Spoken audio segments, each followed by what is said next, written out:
So as I promised at the beginning of last night's Justice League video, I was going to do kind of a rant/analysis of Thor Ragnarok more in depth to talk about what are its various issues, story-wise, character-wise, and all that kind of stuff. And I hope to God this is not going to be as long as the Justice League video, because that thing was not supposed to go on for 50 minutes. I thought it was going to be 25 at the absolute most, but clearly there was a lot of things to talk about in that movie. But there isn't so much to talk about here because Thor Ragnarok is a narrative mess, the same way kind of Justice League is. But the difference is that Ragnarok's production was, well, for the most part, a lot more relaxed than anything that happened with Justice League. So there's a lot less behind-the-scenes things I have to cover and talk about, but there is very clearly an element in the production side of things that influenced the quality of this movie. Now, I'm going to preface this by saying that I get why people like this movie. I get it. I just don't think it works. I don't know if it's as bad as Guardians of the Galaxy Volume 2 was, but this is easily one of my least favorite Marvel movies that they've ever released.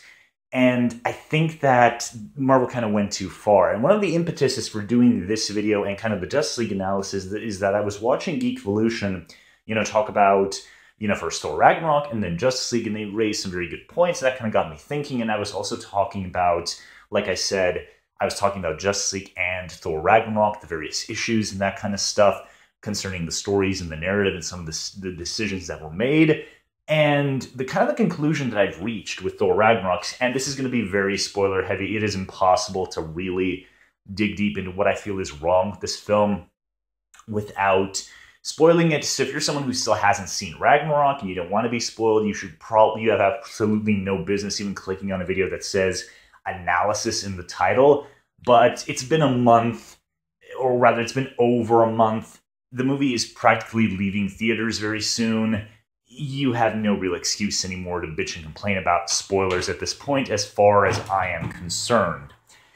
So, Thor Ragnarok is two completely different movies and styles that are smashed together and have absolutely no business existing in the same film. So, one movie is this tale about the dark backstory of Asgard, about an Odin who was this vicious, cruel king who conquered the worlds just because he could do it, who turned his own daughter into some kind of executioner of his enemies, and he built his golden city on the stolen gold, riches, and death of other civilizations. Then he stopped, then he fought his own daughter, he got a prophecy about the apocalypse of Asgard, from what I'm assuming is one of his greatest enemies at the time. And it's also a movie about these secrets coming into the light. It's about how Asgard, the whole golden realm, is built on this death and this destruction, these lies and deceit. And it's all about those lies and deceits coming to the forefront and apparently kind of splitting the entire realm apart. The other film in here is a zany space adventure where Hulk and Thor team up and they do cool shit on a crazy 80s 8-bit video game Trek type thing. And these two movies exist as one, and they have absolutely no fucking excuse doing so. I have never seen a movie that combines two storylines like this, that demand completely different styles, completely different types of characterization, completely different types of humor, action sequences smashed together, and then the lesser movie, quote-unquote, overtaking the much more interesting stuff. Even people who like Thor Ragnarok feel like the Asgard stuff sticks out like a sore thumb, and that is partially because Marvel has resoundingly failed to make you care about Asgard, and even kind of Thor's character throughout the 4 appearances that he's made. Like, Thor's always been kind of like the problem child of the MCU, where they just don't know what the fuck they want to do with him, and they don't really have any kind of clear direction for the character to take, so they're just kind of aping Guardians now. Which is fine. That is kind of like a quick, easy fix to make people give a shit about Thor, but I don't particularly like it because, I don't know, I feel like Thor could have his own niche in the MCU, and I feel like just making him a Guardians knockoff is a really big mistake. So, Thor's problem is that, but also it's the problem here where the Hela storyline demands a completely different movie in almost every conceivable way than the one that it has to work in, because Taika Waititi is very clearly much more interested in the zany space adventure. He doesn't care about the Ragnarok stuff. He doesn't care about the Asgard stuff. He wants Thor and Hulk to team up and do cool shit on a gladiator planet. And I really question why, in ever-loving fuck, they didn't just make that movie. Like, why, besides the fact that you announced it as Ragnarok, I suppose, did you keep the Ragnarok angle? Because when you call a movie Thor Ragnarok, I expect some kind of big mythological event. I expect the apocalypse of the Norse gods, their destruction, and there are very small shades of this in the existing film. But like I said, the Asgard stuff demands a completely different style. You cannot do a film where Thor's sister, who was Odin's firstborn, his executioner, this mass-murdering psychopath who was at service to this butchering, young, pissed-off Odin who wanted to conquer the world, you can't do that storyline in a zany space adventure. It doesn't work. And because the zany space adventure so completely overwhelms everything else in the way the story is delivered, how the characters are characterized, you kind of have this really obnoxious situation in the film that Browncoat Eric from Geekvolution pretty greatly summarizes.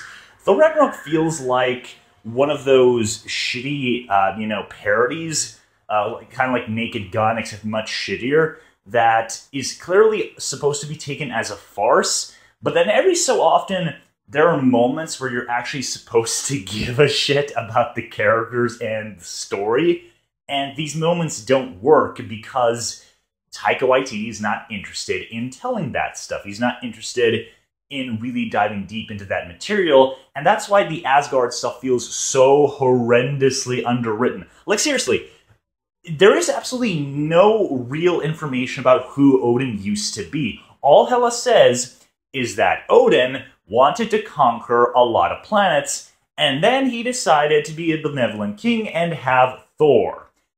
Why? Why did he do that? Why did he even start the battle in the first place? What is the moment where he decided, holy shit, I've gone too far?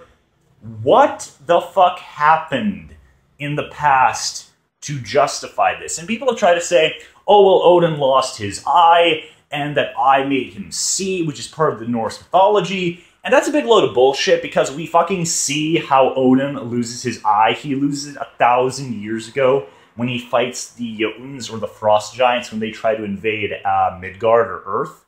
And that's where he loses his eye. And him losing his eye doesn't mean anything, because at this point, Thor was already born, Thor was already around, Hela was sure as shit wasn't around, and he doesn't lose his eye as a way to see anything. He just loses his eye because Odin loses his eye, and him losing the eye doesn't mean anything in the MCU, so that whole headcanon is just a big load of crap that's trying to justify the fact that Thor Ragnarok's just kind of a mess when it comes to the Asgard material.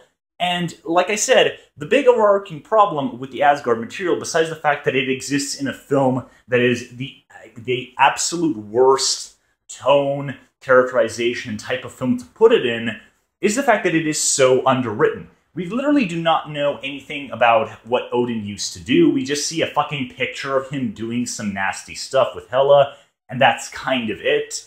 We don't really get any kind of motivations for Odin. We don't really get into his backstory at all. Hela doesn't tell us fucking anything about what Odin used to do, why he used to do it. And this also creates kind of a really big problem where it really makes the Thor side of things much less interesting, because at the end of Thor 1, in the credits scene, you see that Midgard, Asgard, and all the other realms, Vanaheim and that kind of stuff, they are the 9 realms because they make up Yggdrasil, this kind of tree formation that has a special energy that kind of binds these 9 planets together. That's why the convergence happens in Thor the Dark World, and apparently the convergence is something that doesn't happen on other planets.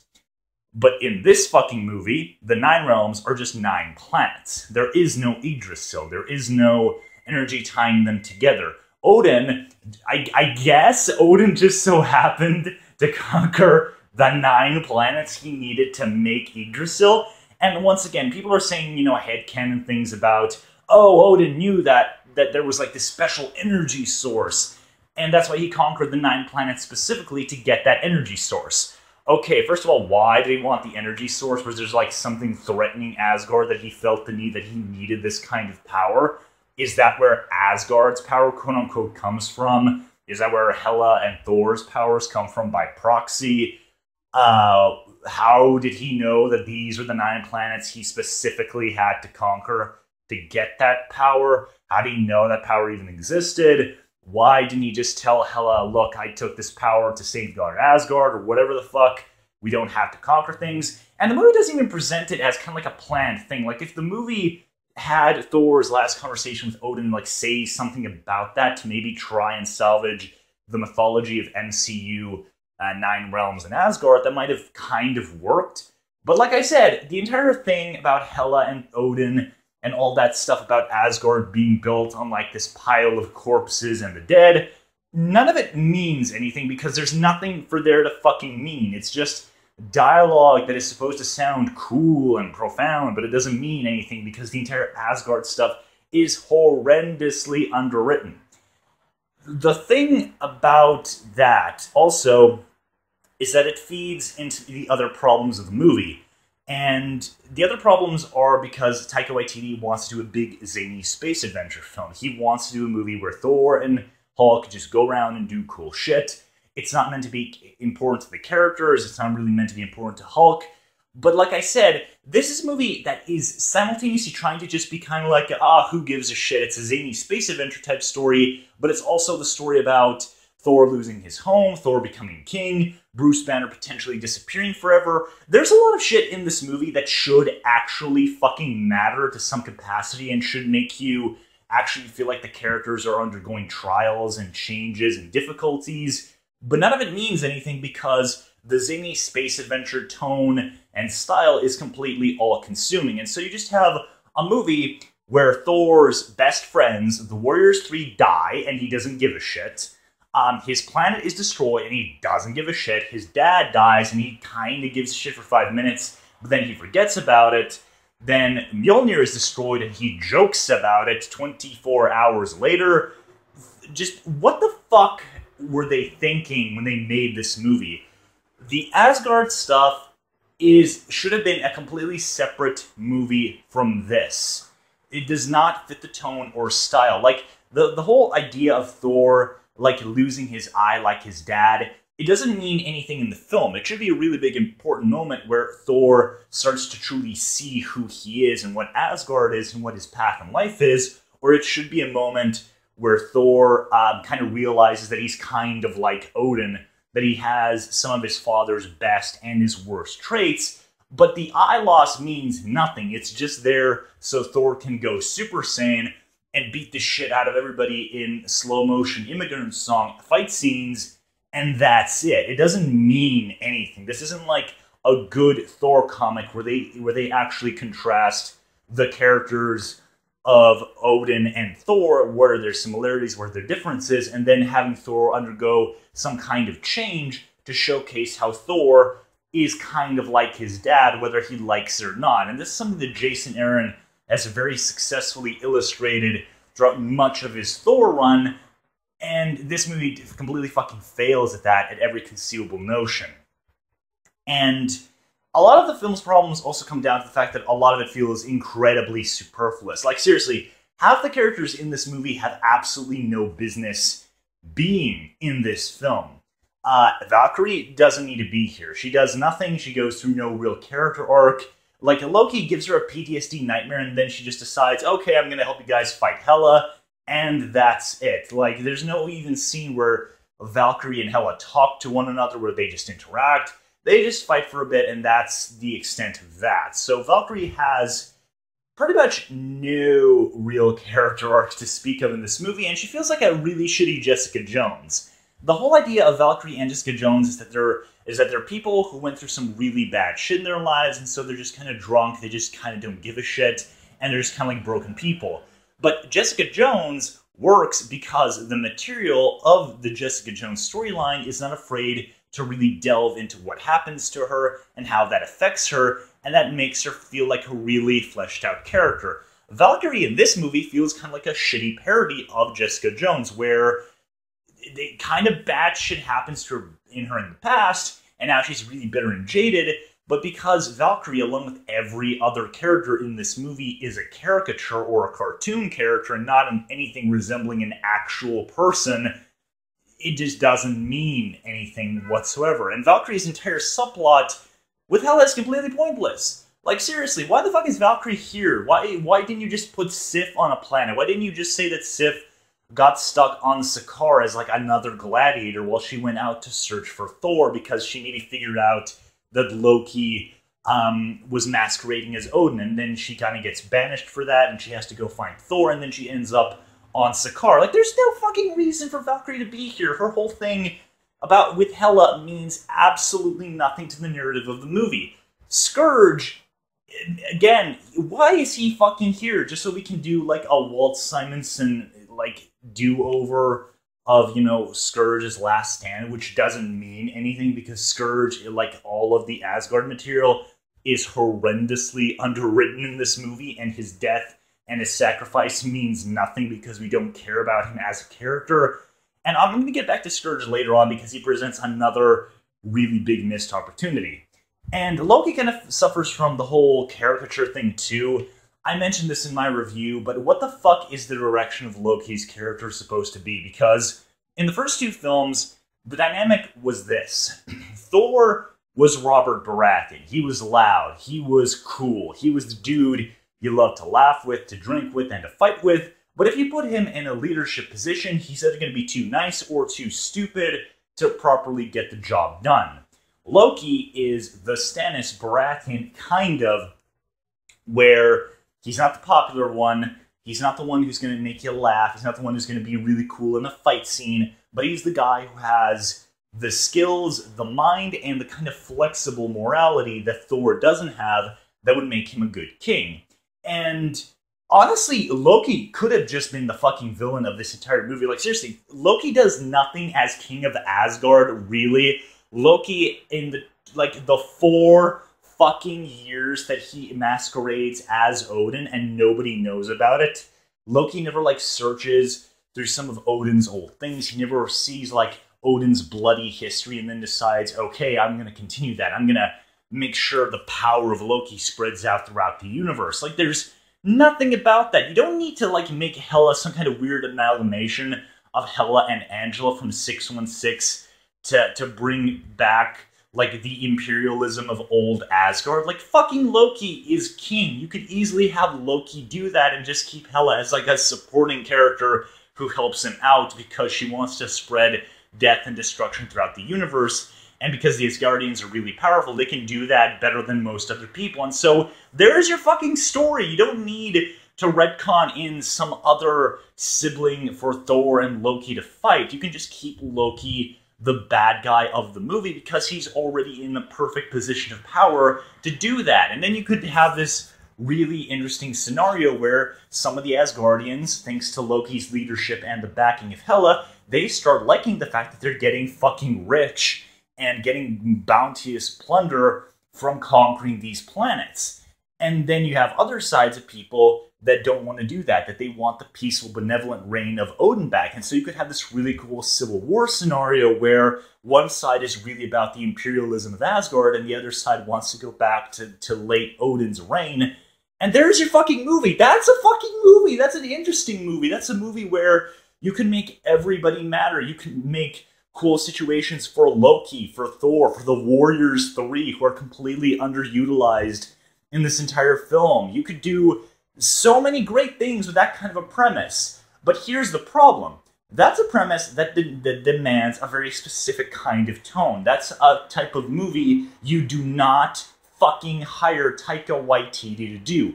That's the kind of movie you get James Mangold to do. A movie where we really delve into the imperialism of Asgard. We really delve into the dark backstory there, and we keep that kind of tone, that kind of style prevalent throughout the film.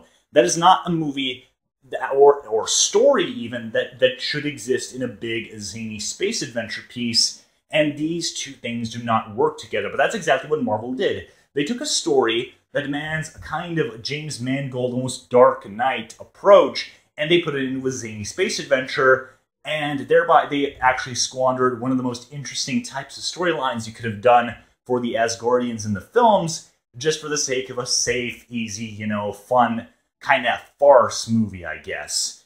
And look, I get why people like that kind of style, I get why people like it, but Jesus fuck, if there's one thing I detest, is if you change things around just for the sake of comedy.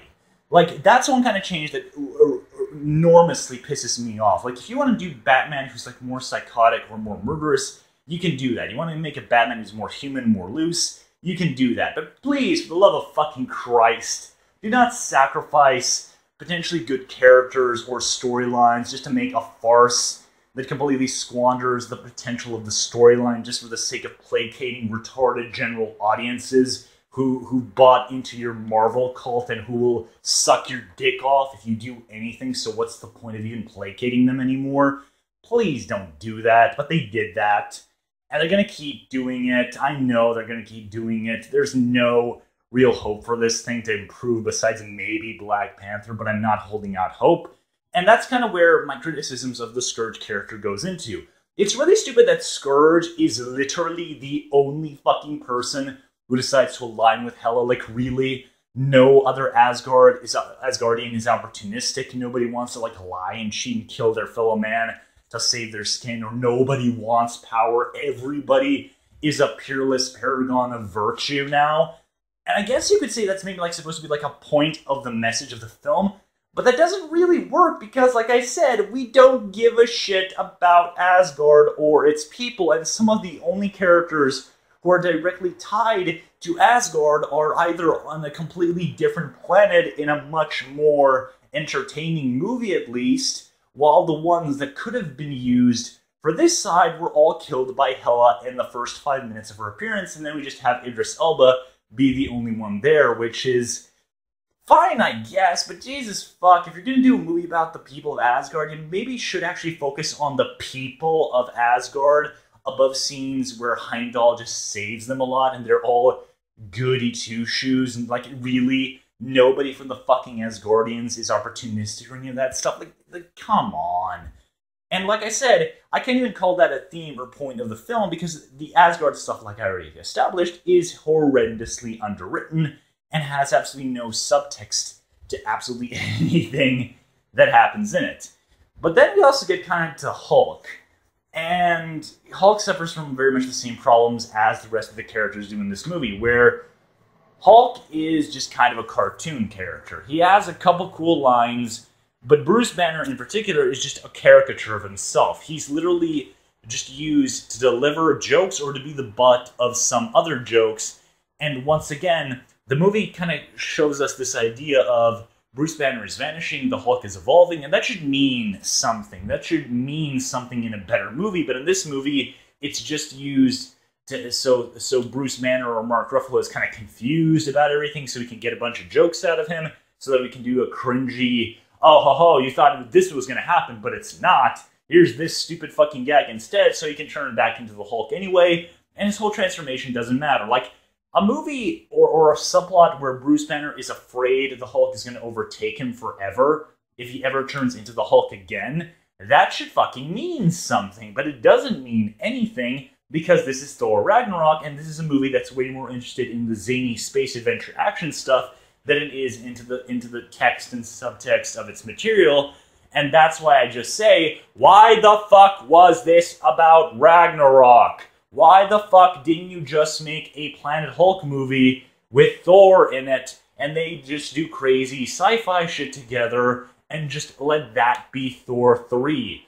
Did they think people would be pissed off because they're not doing the Ragnarok storyline? Like, honestly, I would be way more pissed about them squandering the Ragnarok storyline the way that they do it here, over the fact that they kind of stealth cancel the whole Ragnarok premise and just do the zany space adventure. But really, if you just did, like, a nothing space adventure farce like this, where it's not really supposed to affect the characters, it's not really supposed to evolve the characters in any meaningful way, it's just kind of like a placeholder, like a cool fill-in issue of a comic book in the form of a movie where Thor and Hulk just do cool shit together. And if they just made that movie, I probably would really like it. But we have that movie smashed together and overwhelming a completely other, much more interesting movie, story-wise, that does not fit with the tone of the zany space adventure and completely killing the interesting movie to bits and pieces, leaving this shallow husk that shows potential occasionally, but it's just a really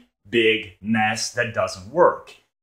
And then we kind of get to like the whole idea of like I kind of want to get back to the Asgardians being a people thing. Like I said, if you're going to showcase that the Asgardians are people, you probably should not kill all of the people that Thor gives a shit about besides Heimdall on the planet.